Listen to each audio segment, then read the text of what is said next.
Madam President, I am so glad to have you here because a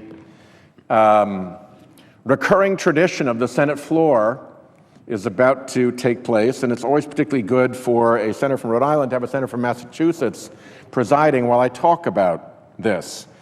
Today, I'm here to recognize and celebrate one of the earliest acts of defiance against the British Crown in our great American struggle for independence. And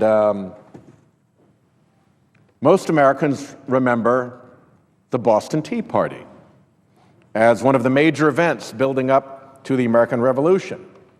We learned the story of spirited Bostonians, and when I say spirited, I mean that in several senses. I gather that spirits had been served to those Bostonians before they embarked on this adventure, clambering onto the docks of the East India Company's ships and dumping bales of tea into Boston Harbor as a protest of British taxation without representation, which was a fine and worthy stunt, and I'm certainly not here to defend taxation without representation.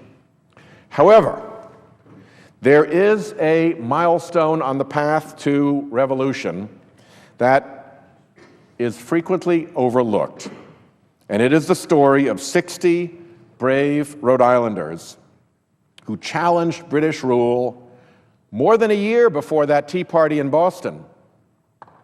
And they did a little bit more than throw tea bags overboard. So every year, I honor those little-known Rhode Island heroes who risked their lives in defiance of oppression one dark night more than 240 years ago.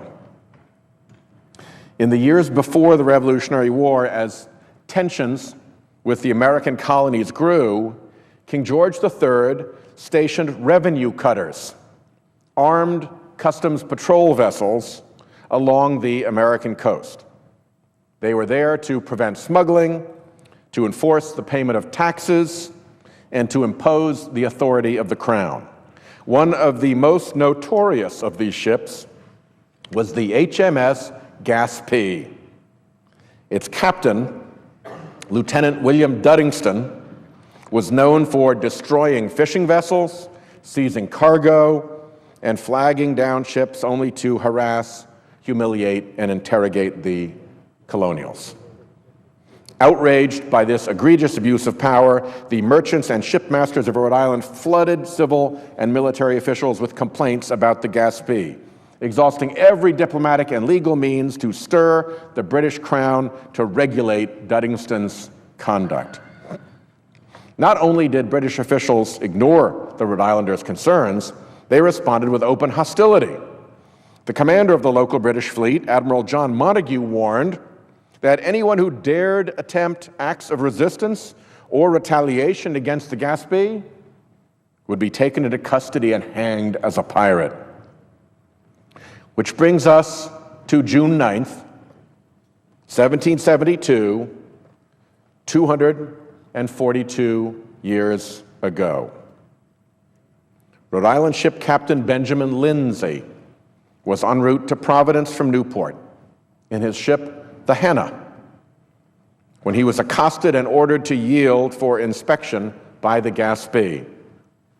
Captain Lindsay ignored the Gaspee's command and raced away up Narragansett Bay, despite warning shots fired by the Gaspee.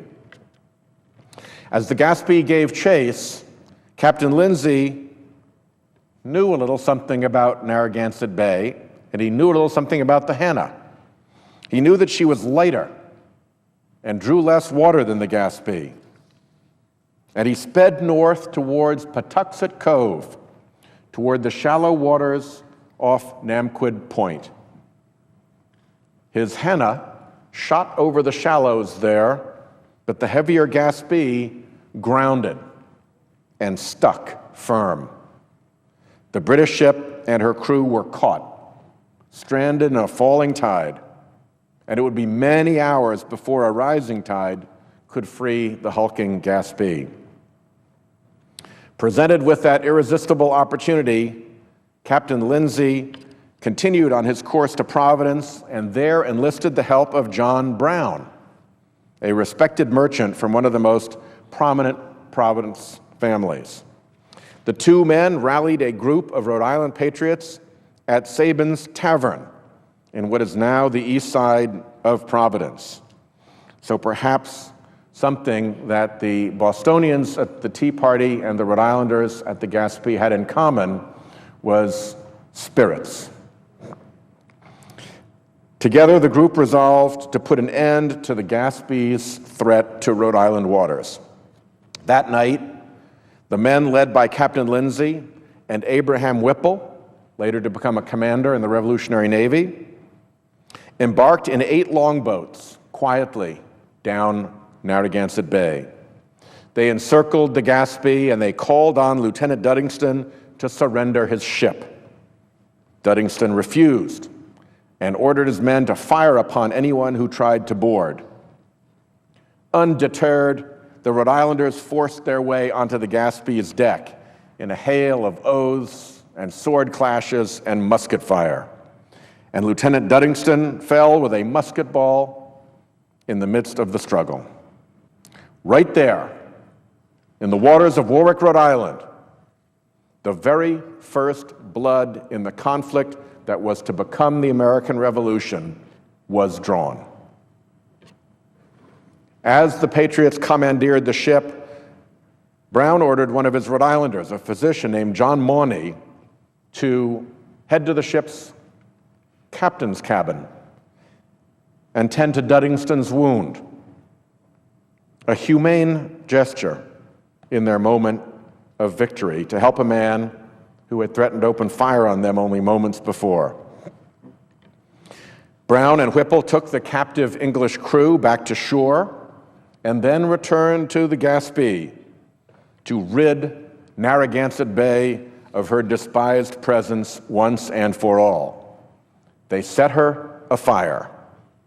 The blaze spread through the ship and ultimately to the ship's powder magazine, which went off with an explosion like fireworks, the blast echoing through the night across the bay, the flash lighting the sea up like daylight, and fragments of the ship splashing down into the water all around. The site of this audacious act is now named Gaspee Point in honor of these brave Rhode Islanders. So I come again here to share this story and to commemorate this night so many years ago, June 9, 1772, and the names of Benjamin Lindsay, John Brown, and Abraham Whipple, and those men not known to history who fought beside them that night. The Gaspee affair, as it was called, generated furor in the British government, which appointed a royal commission of inquiry based in Newport to gather evidence for indictment. The indicted men were then to be sent to England for trial. Well, not so fast. Rhode Island's colonial charter guaranteed its citizens the right to a trial in the vicinity in which the crime was alleged to have occurred. And beyond that, these Rhode Islanders presumed that they were entitled to the same rights as Englishmen in their mother country.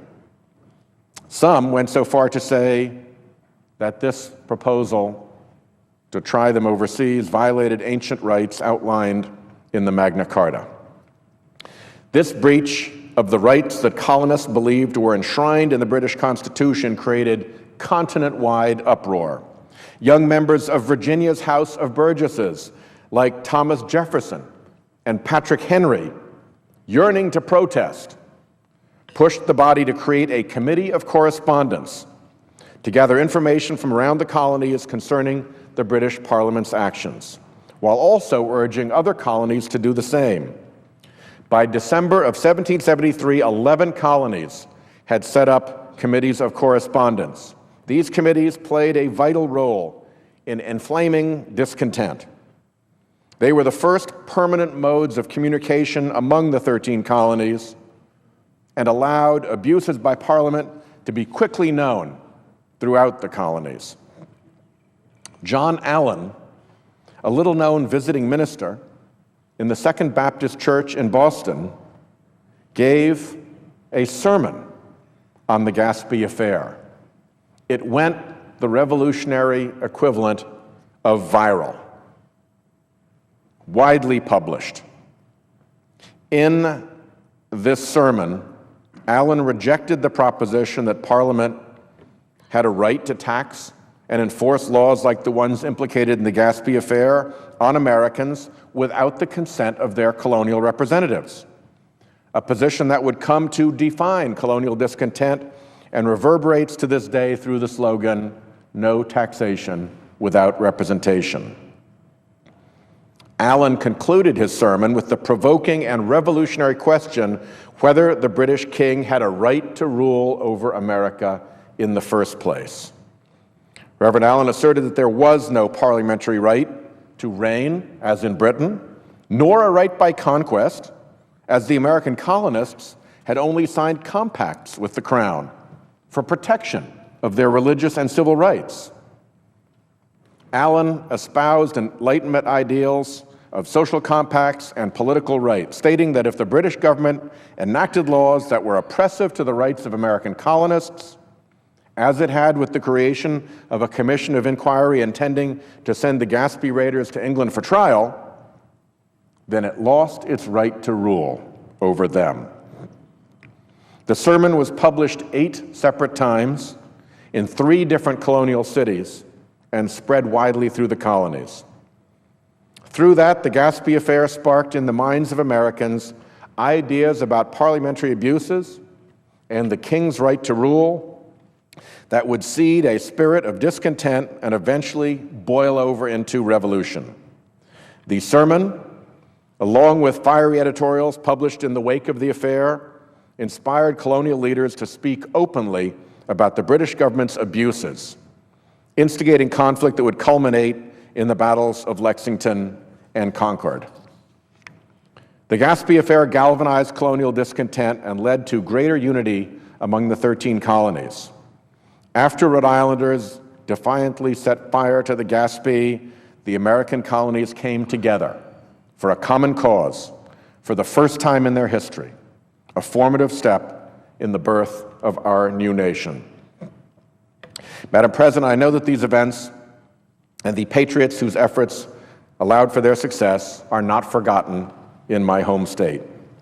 Over the years, I've enjoyed marching in the annual Gaspee Days parade through Warwick, Rhode Island, as every year we recall the courage and zeal of these men who fired the first shots that drew the first blood in that great contest for the freedoms we enjoy today.